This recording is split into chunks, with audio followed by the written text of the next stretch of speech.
The garden supply store's door burst open with a crash. A young girl, no more than 8, stumbled inside, her face pale and streaked with tears. "Please, someone help. They hurt my papa," she cried, pointing toward the parking lot.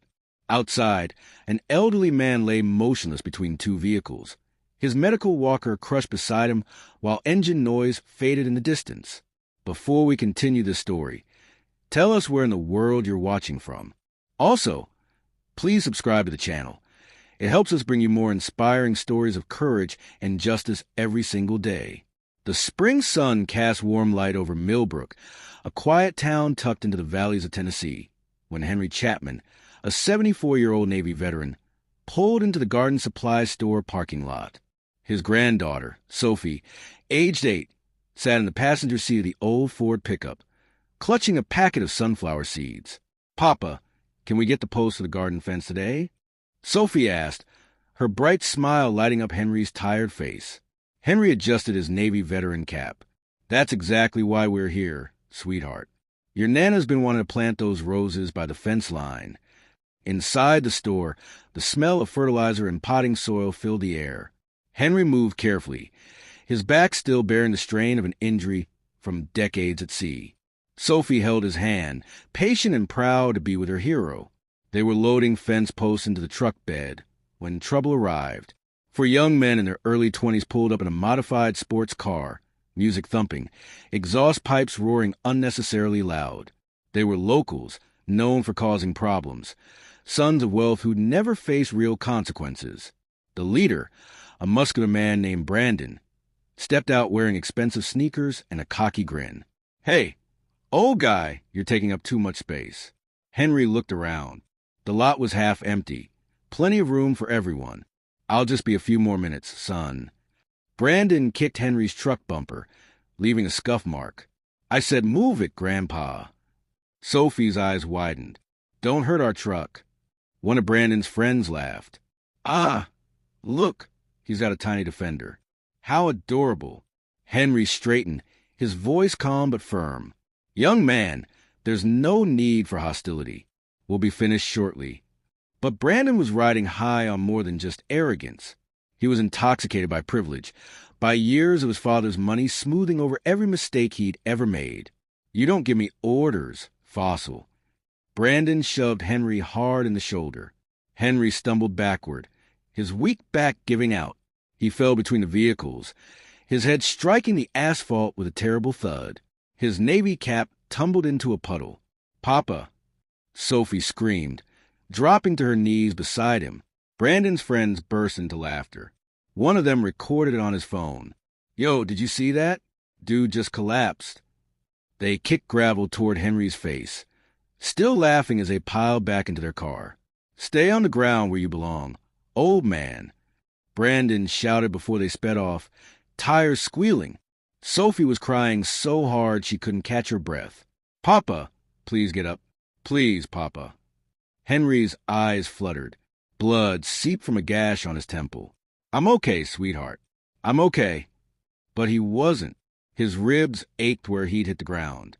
His dignity hurt worse than his body. A man rushed out from the store, phone already in hand. "I'm calling an ambulance." Sophie ran inside, tears streaming. "Please, someone help. They hurt my papa." Across town at a small repair shop called Steel Horse Garage, a man named Victor Hammer Reyes was replacing brake pads when his phone buzzed. He pulled off his work gloves, reading the message from his sister, who worked at the garden supply store. "Elderly Navy vet just got assaulted in our parking lot. Young punks knocked him down in front of his granddaughter. Police say insufficient evidence. Father owns half the businesses here." Hammer's expression hardened. He'd served 3 tours in Afghanistan. He understood what it meant to wear the uniform, to carry those wounds home. He walked outside where 8 of his brothers from the local Iron Riders motorcycle club were working on their bikes. "We've got a problem," he said quietly. Within 20 minutes, they knew everything. Henry Chapman, Navy veteran, attacked by Brandon Westfield and his crew. The same Brandon whose father, Thomas Westfield, had unlimited resources and unlimited influence. The same Brandon who'd avoided consequences for a DUI and 2 assault charges, in the past 18 months. Hammer made a call, then another, then a dozen more. By the time the sun began its descent toward the hills, the sound began, low and distant at first, like approaching thunder. One engine, then 4, then 15, then 35. The Iron Riders were rolling. At Millbrook Regional Hospital, Henry sat on an examination bed while a nurse tended his wounds. Sophie hadn't left his side, her small hand gripping his sleeve. "You'll need stitches," the nurse said gently, "and we should keep you overnight for observation. That was a serious fall." "It wasn't a fall," Henry said quietly, "but it won't matter. Nothing will happen to them anyway." The hospital administrator had already visited, expressing sympathy, but Henry had recognized the worry in his eyes. Everyone knew the Westfield name carried weight in this town. Sophie looked up, her eyes still red. "Papa, why did they hurt you?" "You didn't do anything wrong." Henry pulled her close. "Some people forget what matters, sweetheart. They forget kindness and respect." "I hate them," Sophie whispered. "Don't," Henry said softly. "Hate only poisons a person who carries it. We'll be okay." But Sophie's small hands were still shaking. Outside, in the hospital parking lot, the rumble grew louder. Nurses and visitors moved the windows. Patients pushed closer to see. The motorcycles arrived like a steel wave, chrome gleaming under the parking lot lights. 42 bikes in total. Their riders wearing leather vests adorned with patches earned through years of loyalty and brotherhood. Hammer led them. His face was set like granite. He dismounted and walked through the emergency room doors, his boots echoing on the tile floor. "I'm here to see Henry Chapman," he told the receptionist. She blinked, intimidated but also intrigued. "Are you family?" "We're all family," Hammer said. "Tell him the brothers are here." Henry heard them before he saw them, the distinctive sound of leather and boots moving together. When Hammer appeared in the doorway, Henry's eyes widened. "Who are you?" Hammer removed his sunglasses. "Name's Hammer. I'm a brother. Afghanistan, 2009 to 2012. Heard what happened to you today, sailor." Henry's jaw worked. "It's nothing. I'll be fine." "With respect, sir, it's not nothing." Hammer knelt down to Sophie's level. "Hey there, little one. You okay?" Sophie nodded, wiping her nose. "You were brave today," Hammer said. "Staying with your papa. Trying to protect him. That's what real courage looks like." Sophie's chin quivered. "But I couldn't stop them. Neither could anyone else in that parking lot," Hammer said gently. "But that's about to change. See, we take care of our own. And your papa, whether he knows it or not, is one of us. Any man who served is a brother. Any man who got hurt deserves protection back." Henry shook his head. "You don't need to get involved. The Westfields, they run this town. You'll just create problems for yourselves." Hammer stood, his eyes hard. "The problem's already been created. We're just balancing the scales." He looked at the nurse. "When can he leave?" "Tomorrow morning after the doctor clears him." "Good." Hammer turned back to Henry. "We'll be outside. No one's going to bother you or your granddaughter tonight. You have my word." True to his promise, a rotation of 8 bikers stayed outside Henry's room all night, their presence quiet but unmistakable. Nurses brought them coffee. Sophie fell asleep knowing her papa was safe. The next morning, Brandon Westfield woke up with a hangover in his father's estate on the ridge. He scrolled through his phone, laughing at the video his friend had posted. "Old Guy Gets Destroyed" had already gotten 300 likes. His father, Thomas Westfield, sat at the breakfast table reading his tablet. "What's so amusing?"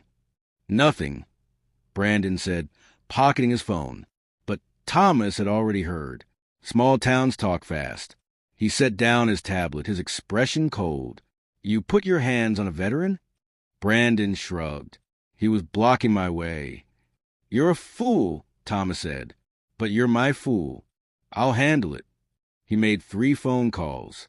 One to the police chief, one to his attorney, one to the local news editor. By afternoon, the official story would be that Henry Chapman had tripped and fallen. No charges would be filed. The video would disappear. except Thomas Westfield didn't know about the brothers watching from down the street. Henry was discharged at 10 in the morning.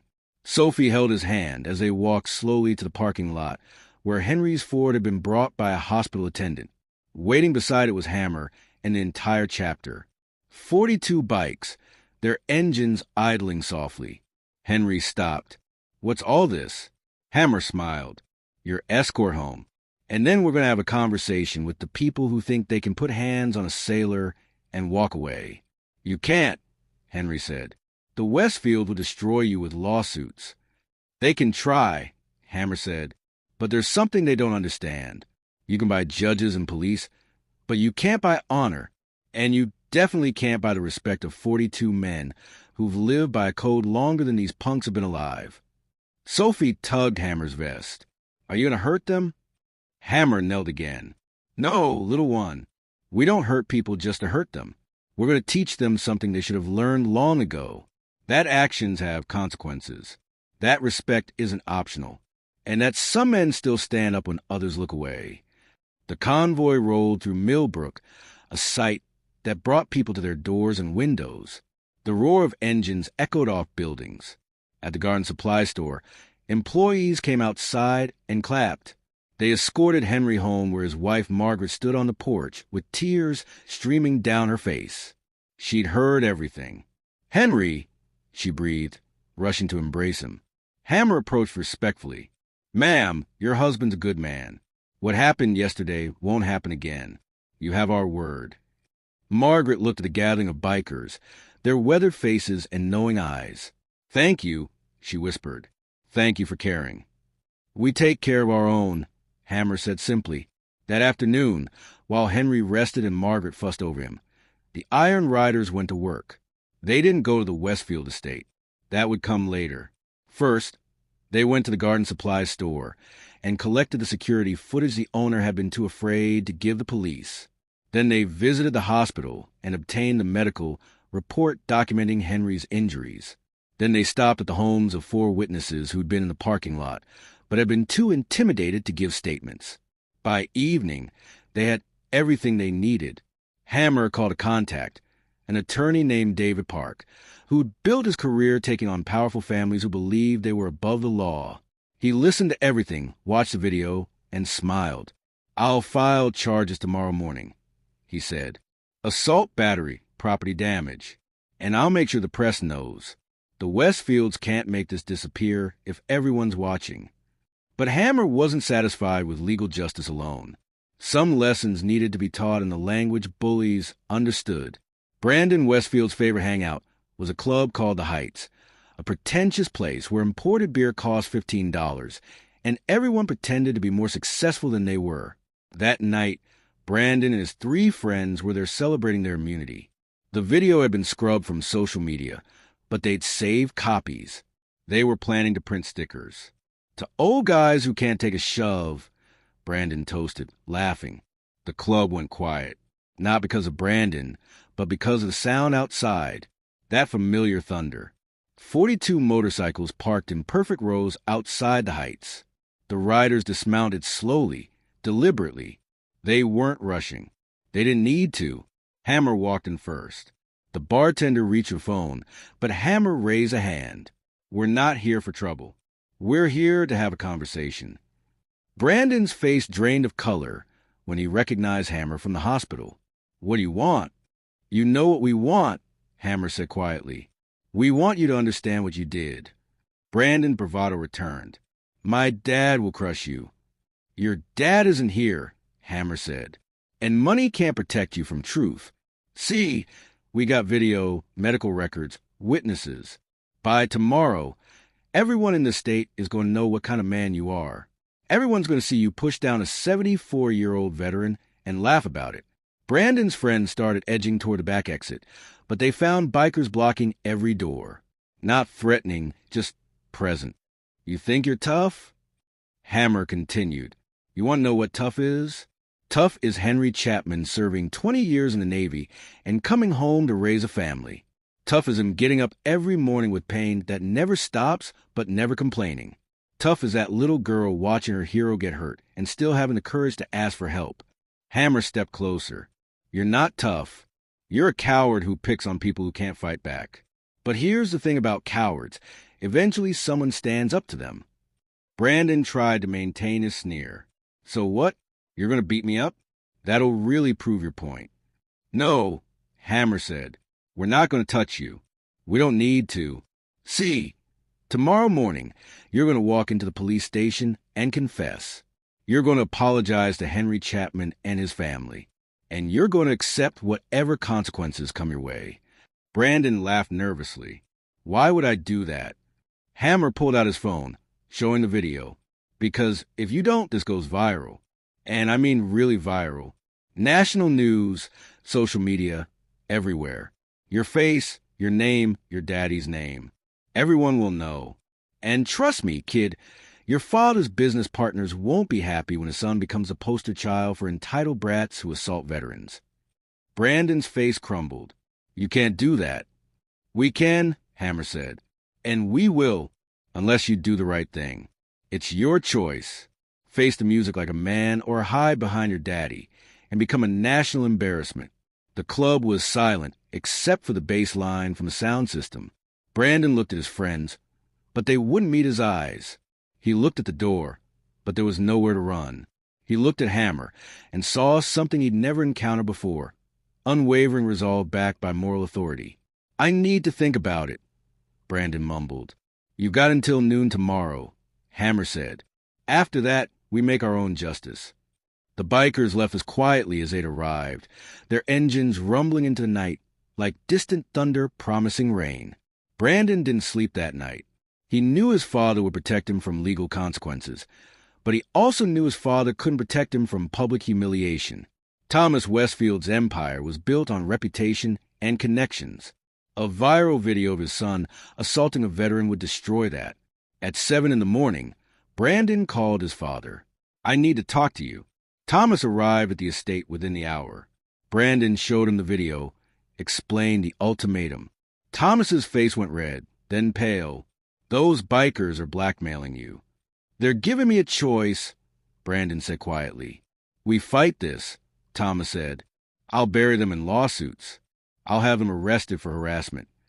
Dad, Brandon said, and his voice cracked. I'm tired.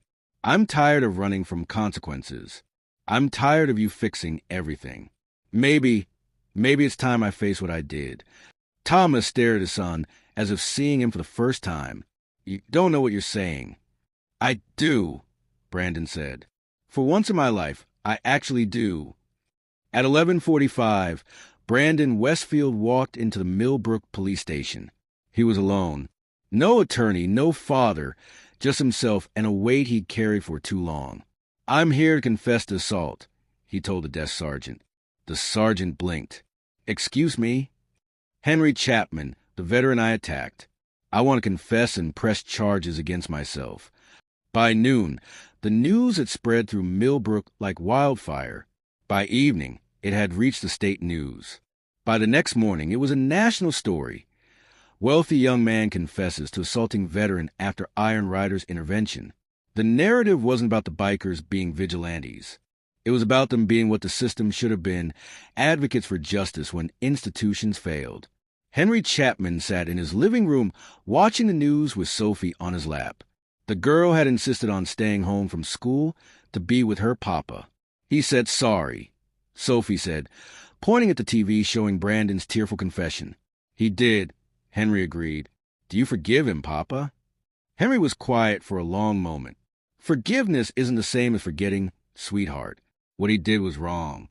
But if he's truly sorry, if he's willing to change, then yes, I can forgive him. A knock at the door interrupted them. Margaret answered, then called out, Henry, you have visitors. Hammer stood on the porch with 6 of his brothers. Wanted to check on you, sailor. See how you're doing. Henry stood slowly, Sophie helping him. I'm doing better. Thanks to all of you.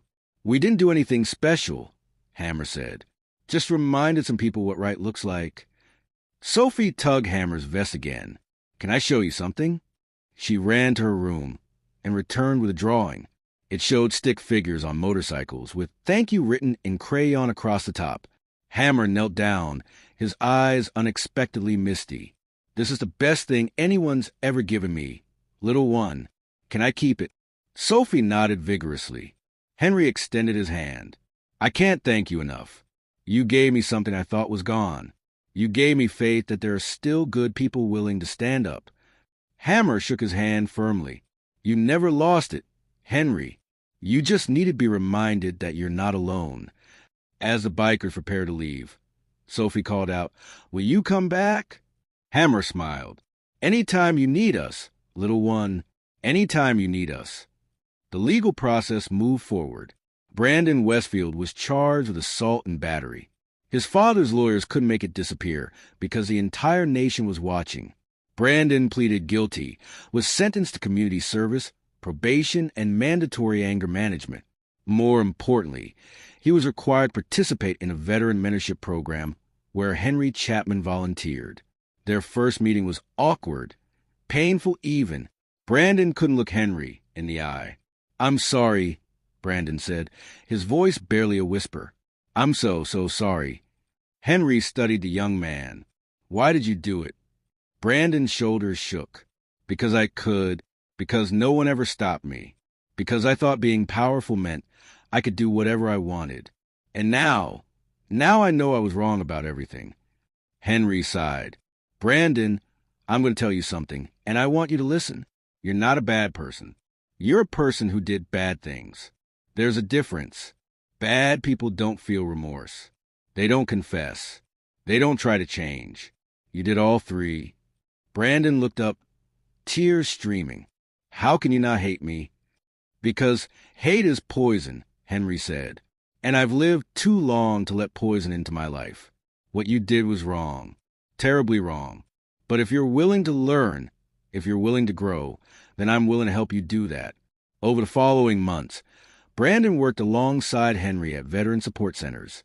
He heard stories from men and women who'd sacrificed everything for their country. He learned about honor, sacrifice, and the true meaning of strength. And slowly, Brandon began to change. Epilogue. 3 years later, Sophie, now 11 years old, stood beside her grandfather's workbench. Henry was teaching her to build a garden planter, just like they planned to do that day at the garden supply store. "Papa, tell me the story again," Sophie said. "Which story?" "About the day the thunder came." Henry smiled, setting down his hammer. "I've told you that story 100 times." "I know, but I like hearing it." Henry pulled up a stool and sat down, his granddaughter settling beside him. "Well, it started on a day when I thought the world had forgotten what kindness looked like." As Henry told the story, Sophie listened with rapt attention, the same way she always did. And hanging on the wall above them was a photograph. Henry, Margaret, Sophie, and Hammer surrounded by 42 bikers, all of them grinning at the camera. Below the photo, mounted in a frame, was Sophie's crayon drawing that Hammer had kept. And beside it, a plaque that read, "Honor doesn't retire. Brotherhood never ends. Stand for those who can't stand for themselves." Outside, the Tennessee wind whispered through the trees, and somewhere in the distance, if you listened carefully, you could still hear the echo of engines, of thunder made from loyalty, of a promise that still held true. We take care of our own. If this story moved you, hit that like button, subscribe, and ring the notification bell. It helps us share more powerful stories of loyalty, courage, and humanity standing up for what's right. Tell us in the comments, would you stand up for a stranger like these brothers did? What does honor mean to you? Until next time, stay strong and stand together.